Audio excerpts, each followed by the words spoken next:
Visible? Okay, that's good. Okay. So, while starting, what we will do, we will all chant the Om 3 times. Most of us know what is Om. It is 3 syllable, A, U and Om. It is a universal sound symbol which includes form, formless and beyond. And by doing it, we invoke the higher consciousness, the cosmic consciousness which is within and outside. So let us all chant Om 3 times. Feel the silence in between the two Om.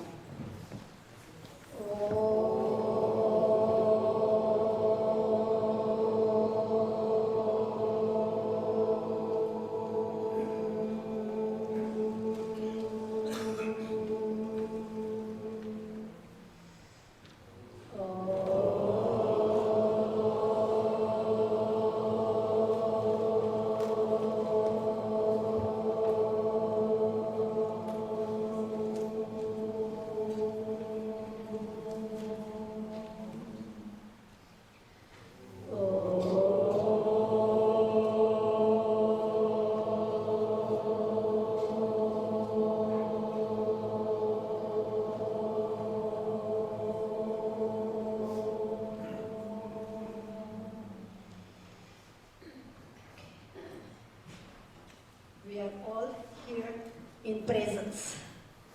We all breathe normally, involuntary breathing. An ordinary breathing can become a beautiful breathing only if we become consciously aware of it.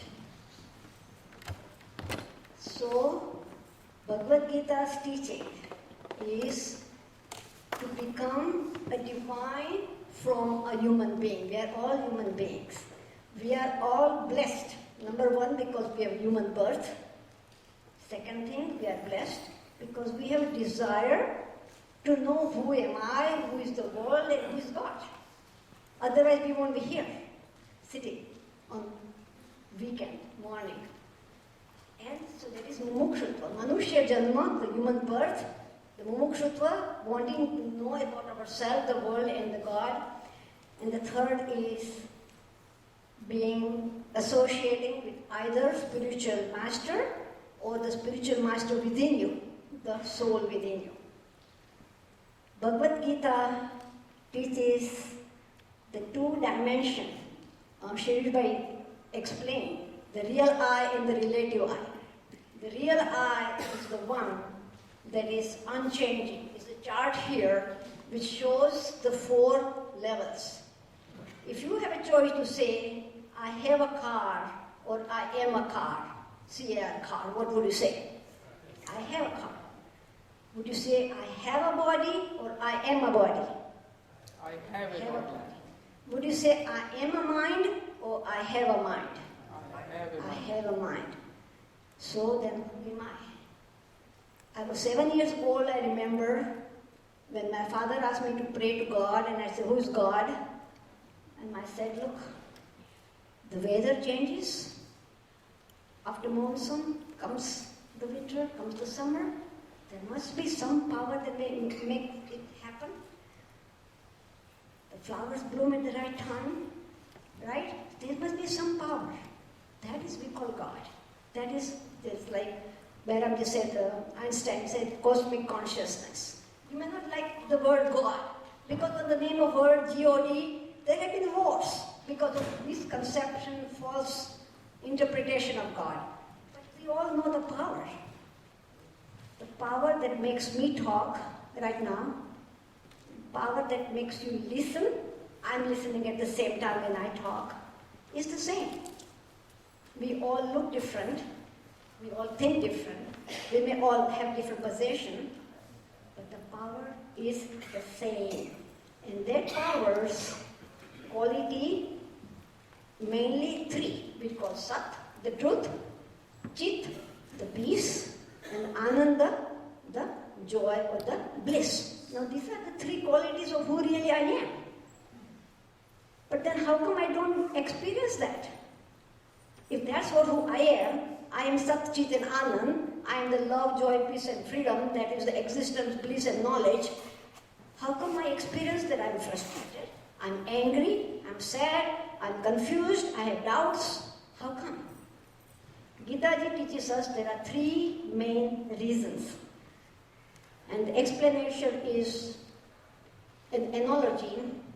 If you want to have a clear reflection, say, of this mic on the water surface. If my palm is a water surface, and this mic, if I want to have a clear reflection, what should be the quality of the mind, or quality of the water? Clean. Number one, clean. Very good. Number two? Calm. If it is shaking all the time? Calm. Should be calm, right? The third quality, if it is pitch dark, can you see the reflection? So there should be light, right? These are the three main qualities for me to see the reflection of this mic on the water surface. Now, think about this mic is my life power, the soul, Sat Chit Anand. If I want to reflect that, and mind is just an instrument, right? You said, I'm not the mind, I have a mind. I'm not the body, I have a body. So God-given instruments. If I want to use that instrument, my mind should be clean, it should be calm, and there should be light. Now why I don't experience that is because my mind is, there are 6 major impurities, I would not say impurities or negativity in our mind, which most of us know. The worst impurity is because of which I suffer, make others suffer. And that is selfishness, self-centered. If everybody in this room, in this community, and this whole universe were like what Bhairaji said, is helping others. If you help others, if you can't help others, at least don't hurt others. When would that happen? When I'm not self-centered. So selfishness is the root, attachment is the root of hurt, suffering, and then causes, of course, all other suffering. And opposite to all those, there are 6 good qualities. So those good qualities are our friends, and negative qualities are our enemies. Enemies is not out there, enemies is within. Same way, everybody's the Shailesh Bhai talk, and Bhairaji also talk, the happiness is within. But how do I know? I don't know that. First I have to go to search outside. I seek for it outside. When I fail to seek, get it from there. Then I look within. So, I'm an ordinary person, then I become a seeker. From seeker, I become a seer. Seer of the truth. And the truth, relative and real. Now, if we go to see a movie, and the movie is 2 young boy and a girl, childhood friends from school, grow up together, nice parents, very, very serene quality, very high quality, moral, ethical living, and they get married when they grow up, then they go for honeymoon, no problem, no confusion, absolutely nothing. Then they grow up, they have children, they have their home, and the movie ends. Would you enjoy such movie? There's no problem. Nothing went wrong anywhere. Nothing went wrong anywhere. No, it'll be boring. We need some excitement. We need some... It is a small book of 700 couplets, but it has the treasure of knowledge of the world. Bhagavad Gita was, I would not say written, it is the song which was composed from many, many seers, 5,000 years ago. Then it was put in a book form. And now in the book form there are 700 couplets divided into 3 major parts. First 6 chapters are all about work. How to work in this world. How to function in the world. Next 6 chapters are all about worship. How to do work with love and compassion. And the third 6 chapters are all about wisdom. So it's work, worship, and wisdom. These are the three assets. And how can we do that? If I can learn how to keep my mind serene, means avoid of all the negativity of kama, krodha, lobha, moha, matsar, and ego. Ego is the biggest thing. So if we humble ourselves, and then agitation. We have agitation. Especially where you talked about the stress and I forgot the Sushadai also talked about so many stresses we have. Yes, stress is necessary. Stress is necessary because we consider stress as an opportunity. And that's an art. Bhagavad Gita is an art of managing the stress. You can't say, I don't want stress. Because without stress, as I said, that movie where nothing goes wrong. When nothing goes wrong, it will become very dull. So it's okay to have stress, know how to go beyond it. I have studied Bhagavad Gita for about 30 years. And every word, every time we learn, it's a new understanding about ourselves. We don't need to make a PhD out of Bhagavad Gita, apply knowledge. And if some of you may have heard the name of a spiritual teacher of the Western world called Eckhart Tolle. Eckhart Tolle. Eckhart Tolle is the one who has put Bhagavad Gita's knowledge in his practical life. In my judgment, he's a self-realized person. And if you hear him and listen to him, beautifully explains how to solve the puzzles of the life. Explaining this world, our life, is in 2 dimensions. First dimension is of thinking in the material world. And other dimension is the vertical, horizontal and vertical. We have cross. Now it is up to us. Where do we focus? Do we focus on horizontal, all the matter and the mind-made stuff, or horizontal dimension of just being and doing? What do the modern world wants? Do and think, thinking and doing. It's perfectly okay to use the mind, perfectly okay to use the body for thinking and doing, but all the time being aware of presence of the life. And if I am in touch with that presence of life, I can be at my real soul, my real energy, which is love, joy, freedom and peace. So, mind is clean, mind is calm, and the third is there should be light of knowledge. We are not ignorance. What ignorance? You can say, well, I have a PhD, I have a master's, I have this, I have a law degree, I have accounting degree. It is not that kind of education, it's not that kind of knowledge. The knowledge of the two first speakers talked about who am I. And today, everywhere we go, especially when you fly, main thing you require is what? ID. ID, the biggest word. What's your ID? Okay, here in the spiritual world you can say, I have 2 IDs. One my real ID, one is my relative ID. My real ID, of course, for transactional purpose, for worldly purpose, we have to use the word I, my, and your body shape, your picture. But in reality, you understand I am the life force. I am the soul. If you don't like the word soul, say life force. You can use the word cosmic consciousness and the life power, unchanging factor, and stay in that dimension. If we stay in that dimension, the true ID, rather than the temporary ID. Temporary ID about my body, this body is temporary. Okay, when I was born 7 years ago, my body didn't look like this. When I was infant, it didn't look like that. Then change. And after 10 years, it won't be like this. And maybe after who knows how many years, the body will be ash. But the life force will continue. The journey will continue. So Gita talks about it. So death, we don't have to worry about death. There is no death. Death is only of the body, which is anyway changing changing every second. In my body, I say I. That in that picture I've shown you, the small I and the big I. The big I remains the same. The small I keeps on changing.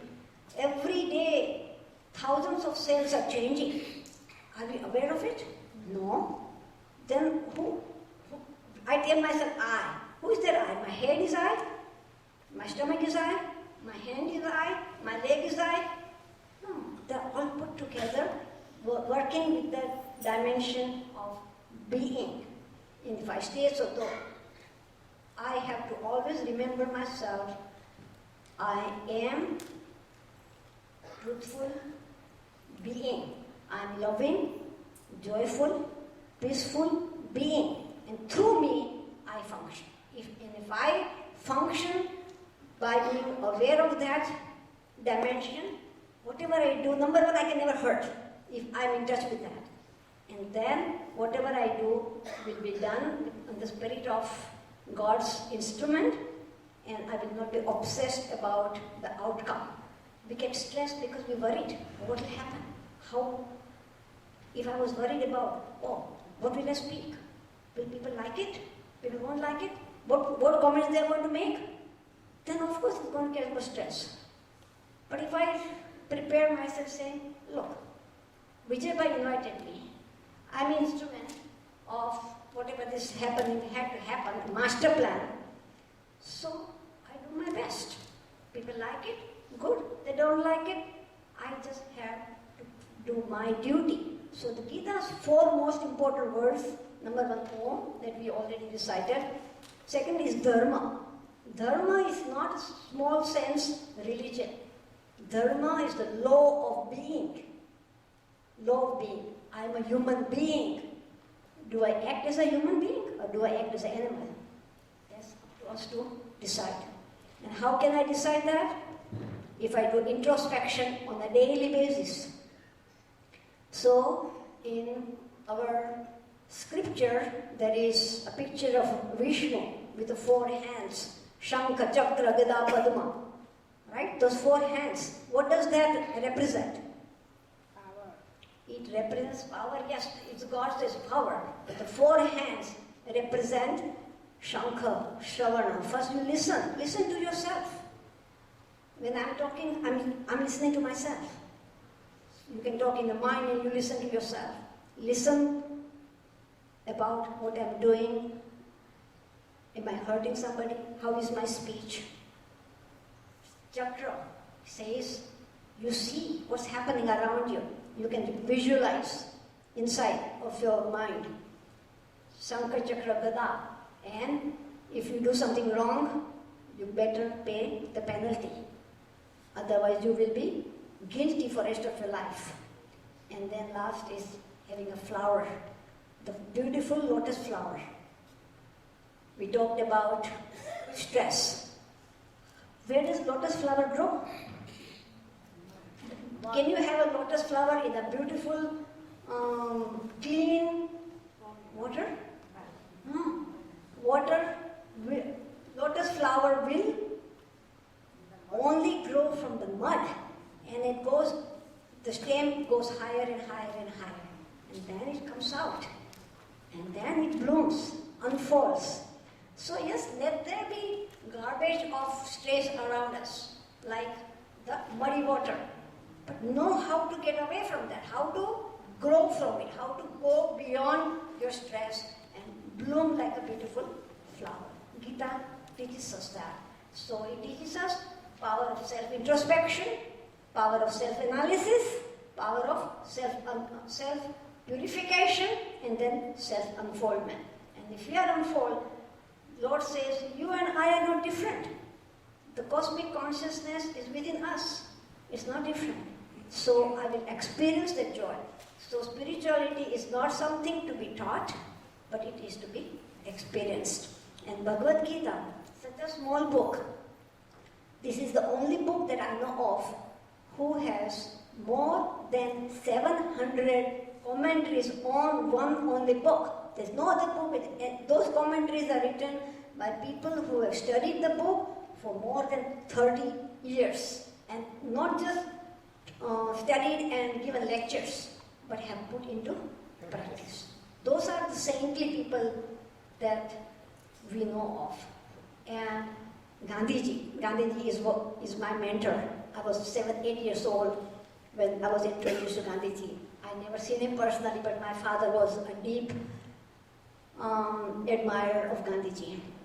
And he said, anytime there was problem, anytime I didn't know what to do, I opened any page of Bhagavad Gita, and the answer came.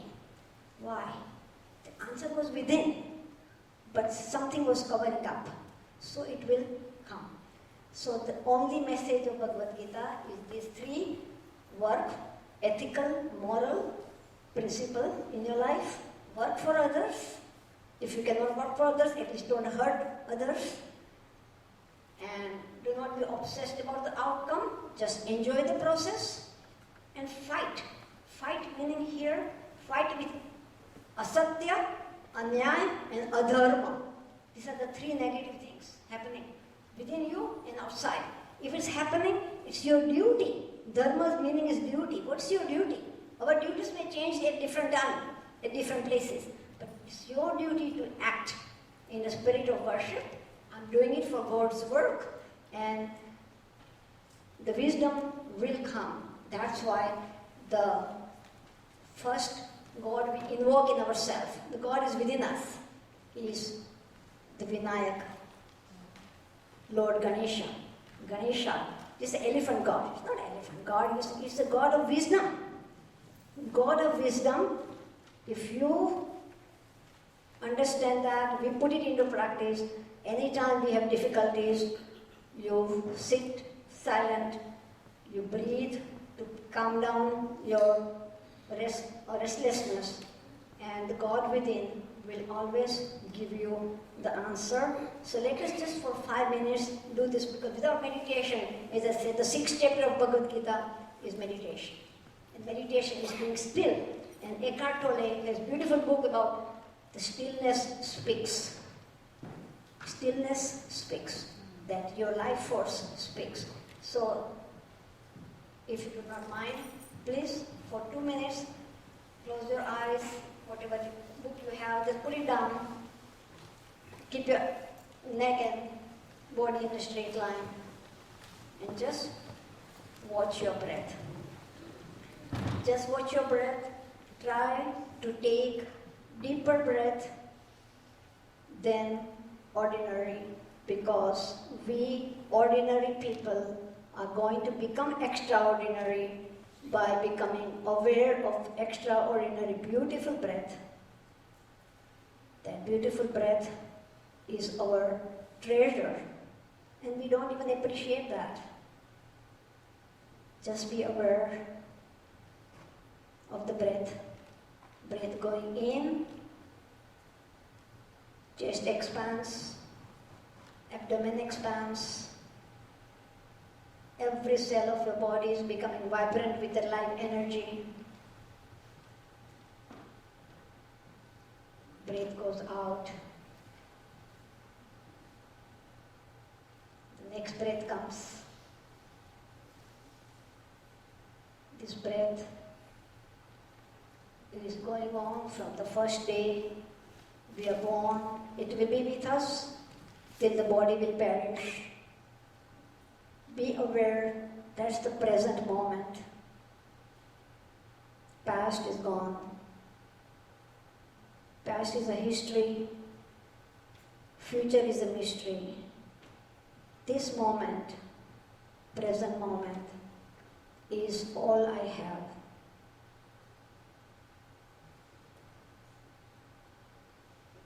Now, take your mind gradually, surveying the whole body, part by part, head,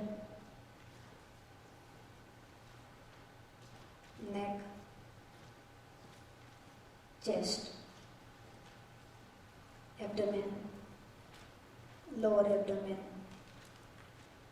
thighs, and the legs. This body is a miniature universe. 5 elements of this body are the same as the 5 elements of the universe. Those 5 elements are in perfect harmony at this time in my body. Perfect harmony. I will only experience disease when the harmony is disturbed.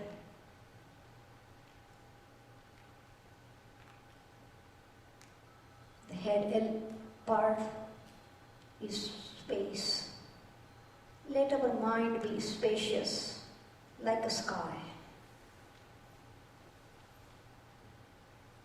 The chest part is mainly air,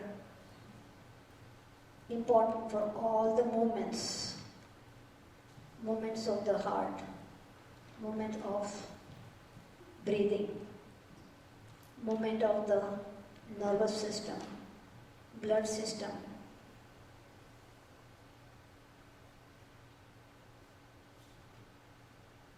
Air is responsible for the movement.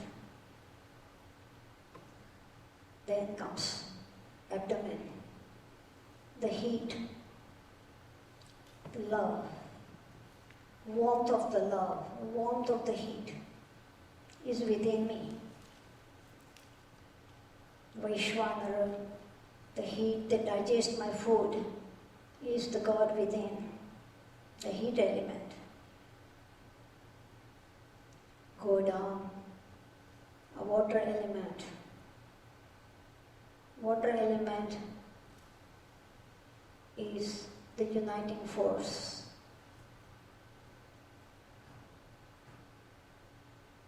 Go down to your thighs and legs. Earth element teaches us to be tolerant, to be serving. All these 5 elements are in perfect balance. I will say Om one time. You can bless your face with the palms and open the eyes.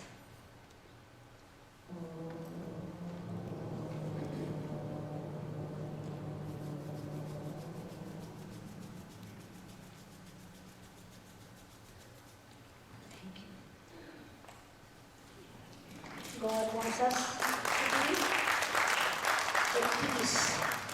Just one minute I will take. How do I measure if I am progressing on the path of my love, joy, peace and freedom?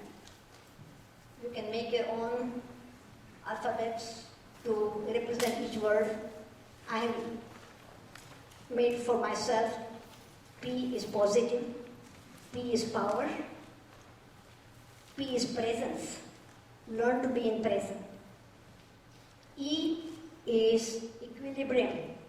Always remain in balance. A is associate with positive. Alert, awakening. Be awakened. Awakened from what?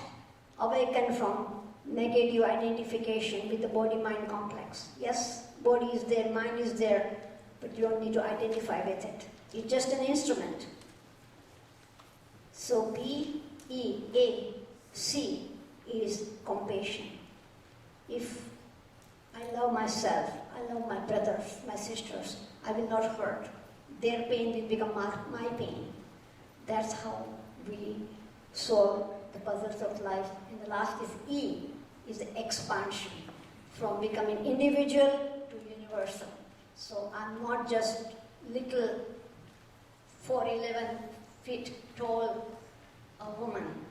It's the universe. As Vedanta said, the whole universe is in me. And then I was young and I read Gita, I didn't understand that. How can that be?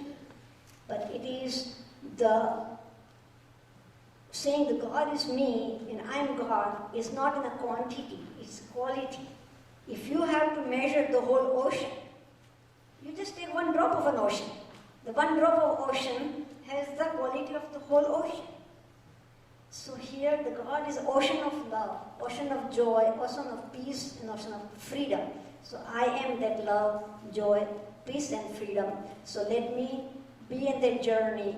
So I will feel at the end of life, that just like at the end of any work, when we do a good job, we pat on the shoulder, job done well. So we can say life lived well. Thank you. Hey.